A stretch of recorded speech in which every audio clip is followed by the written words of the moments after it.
everybody. This is Ron Dittmars talking to you from the Erasmus Academy recording studios.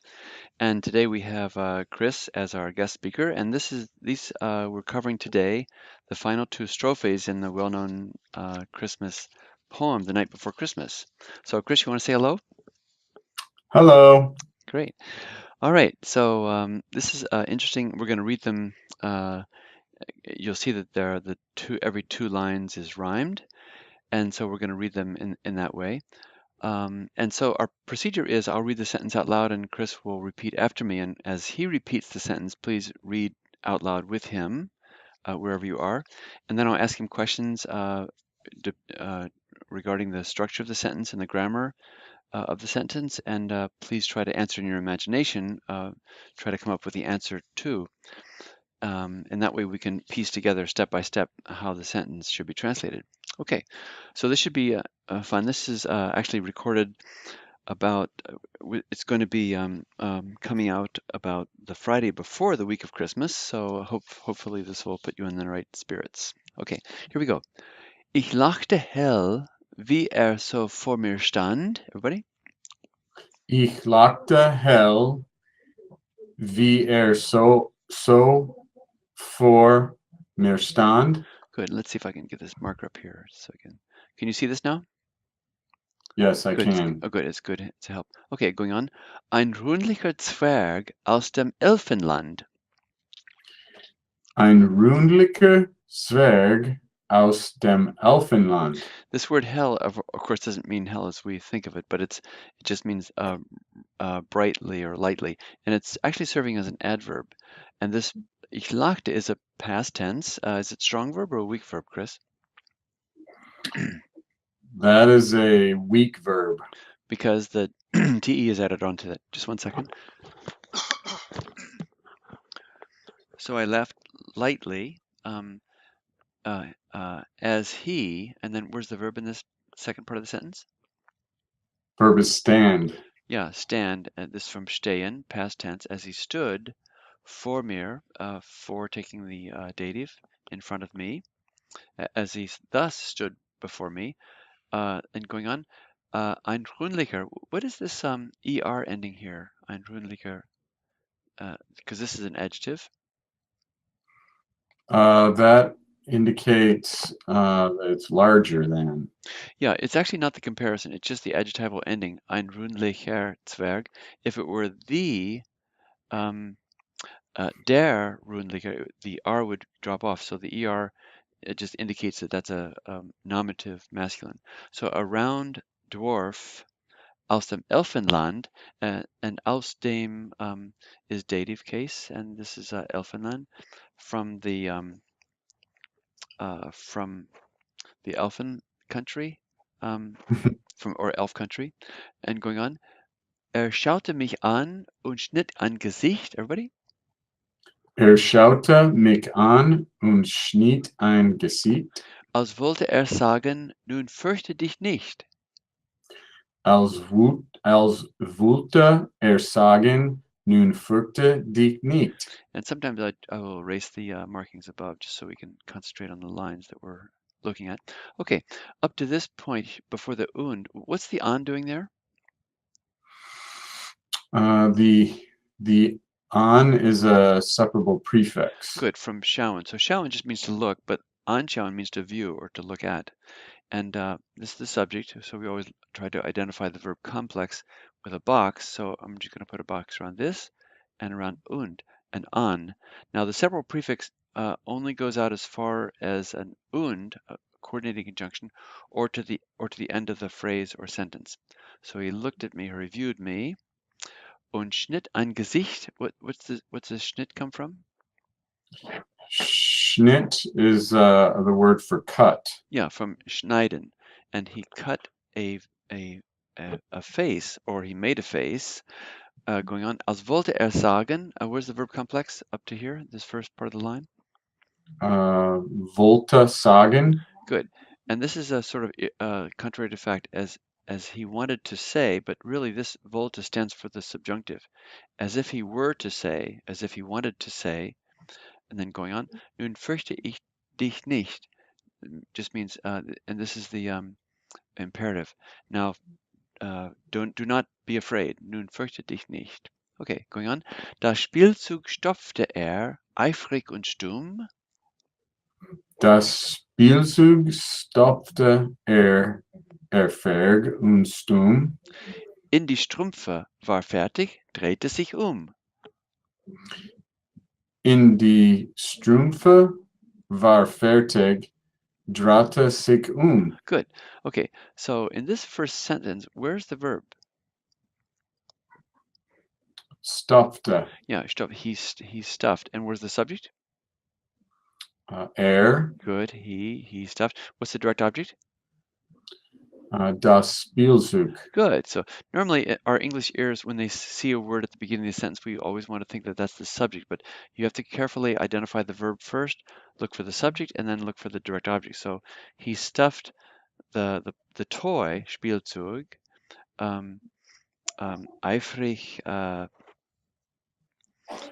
excitedly and quietly, or say eagerly and silently. And then what case is this? In die Strümpfe.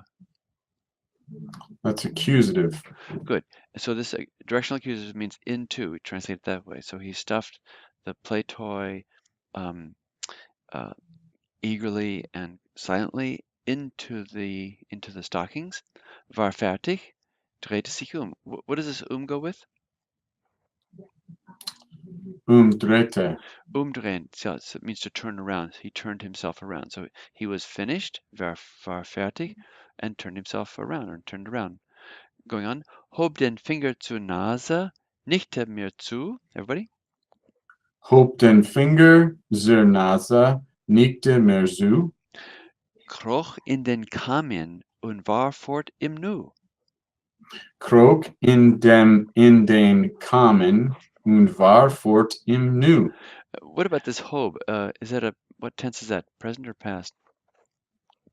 Hob is past. Yeah, it's from haben to hob. So he raised or lifted his finger. Now here you have just den Finger. What do you sometimes have to supply in German that's not there in the German sentence often? The preposition Well, or preposition the or also the possessive pronouns. So this would excuse literally me. be this would Yeah, be excuse me. The pronoun is what you need to supply. yeah, the possessive pronoun. So you would say normally, I mean, just literally this reads, uh, he lifted, from he, I understood with Hob, the finger to the nose, but really to make sense of it, you have to supply possessive pronouns. So he raised his finger to his nose, so supplying two of them here, in this case and also here. Nickte mir zu, what's the zu go with? The zu goes with nickte. Yeah, it means to wink. And then what case is mir? Mir is accusative. Actually dative. But Mm. that it's also helpful to make mistakes because everyone listening people are making mistakes sometimes. But I always say mistakes are the green light to success, to progress. So he raised his finger to his nose, winked to me, dative. Kroch and then comes from kriechen, to crawl. And then what case is this? In den Kamen, Chris? That's accusative. Good. So you translate that how? Into Into the chimney. So he chimney. crawled into the chimney and was gone in an instant. Und war fort. So fort means away or gone, and he was away in an instant. Great. Let's see. Okay, that's that first strophe. Then we have one more strophe for the conclusion of this. Let's see if I can get down there. Let's see. Okay, there we go. Let's go and read from the top, and there are just 4 more lines here until we get to the actual night before Christmas. In den Schlitten sprang und pfiff dem Gespann. Everybody? In den Schlitten sprang und pfiff dem Gespann. Good. And remember the SP, which I didn't pronounce correctly, actually has a SHP sound. So pfiff dem Gespann. Good. Da flogen sie schon über Täler und Tann. Everybody? Da flogen Sie schon über Täler und Tann. Okay, sprangen or sprang. What tense is this? That's past tense. From springen. So he sprang. And then what case is this? In den Schlitten. That's a directional accusative. Yeah, so you had translate that into. So into the sled he sprang, and pfeifen is the past tense, come from pfeifen, to whistle, and he whistled. Now, why is this dame here? And what case is dame again? Dame is dative. Good. So how do you translate that? He whistled to the team or the team of reindeer. He whistled to the team. Of reindeer, yeah. Now, dative, our English ears expected a preposition there. He whistled to or for his team, team of reindeer. But German comprises the preposition in the dative case itself. So you have to understand that when you get to a dative case, you have to supply a to or for in the English. You want to just translate that first line? Sure. He sprang into the sled and whistled to the reindeer or to the team. Good. Da flogen sie schon über Täler und Tann. Here, flogen is from past tense, from fliegen. And what about this da? Is it a adverb or a subordinate clause?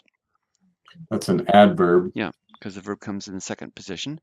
At that point, or then, they flew, and I translate this in the imperfect, they were flying already, because schon is there. They were already flying over valleys and Tan, and Tan is obviously a pine tree, but we would say maybe pine forests or something in that context. Okay, going on.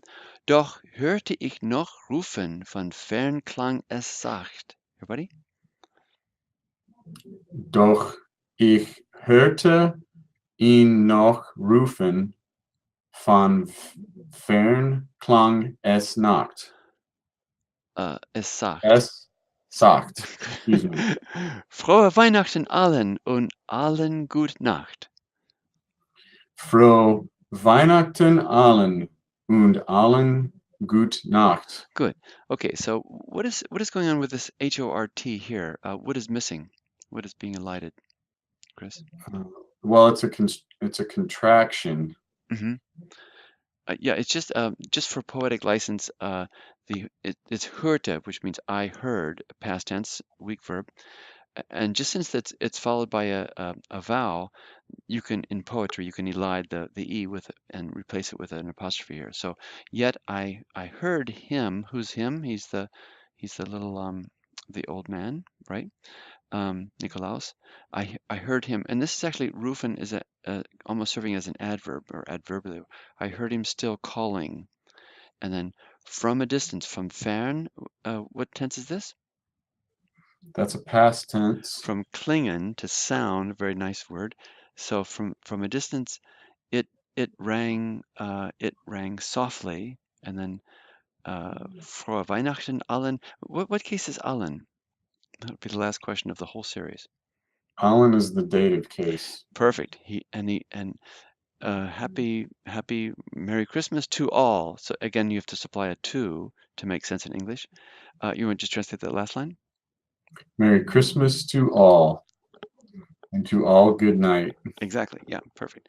So we wish you the best for the Advent season, and we hope this will put you in a good mood for that. And wish you all the best, and hopefully you'll come back for another session later on. Thanks so much. Take care. Bye bye.